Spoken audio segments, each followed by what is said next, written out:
संतोष देशमुख हत्या प्रकरणातील आरोपी कृष्णा आंधळे हा नाशिकमध्ये असल्याची सध्या माहिती मिळते। कृष्णा आंधळे नाशिकमध्ये बाईकवरून फिरताना तो सीसीटीव्हीमध्ये कैद झालाय असा दावा खरं तर पोलिसांकडून केला जातोय।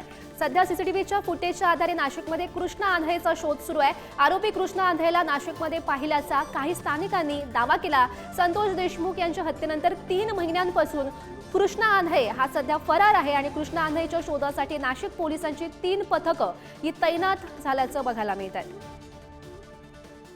याचा अर्थ हा पडून गेलाच कसा आणि अर्थातच जसं ह्याला पकडलं तसा त्या कृष्णा आंधळेलाही पकडा हीच आमची विनंती आहे या सरकारला।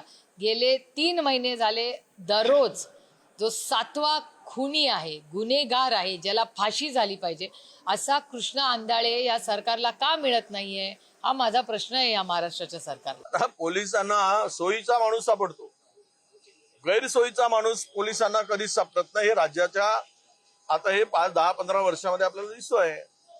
जो त्यांच्या सोयीचा आहे सत्ताधाऱ्यांच्या त्याला लगेच पकडला जातो। आंधळे काय मिळत नाही, आंधळ्याकडे खूप मोठे पुरावे आहेत, त्यामुळं आंधळे भेटू शकत नाही। तो प्रयागराजला मिळाला, अजून कुठं मिळाला त्याच्याशी ते पोलीस येऊन त्याला सांगतील। मी उदाहरण दिलं होतं की कृष्णा आंधळे अशा प्रकारे काही करू शकतो, तो अजून फरार आहे, तोही सापडेल।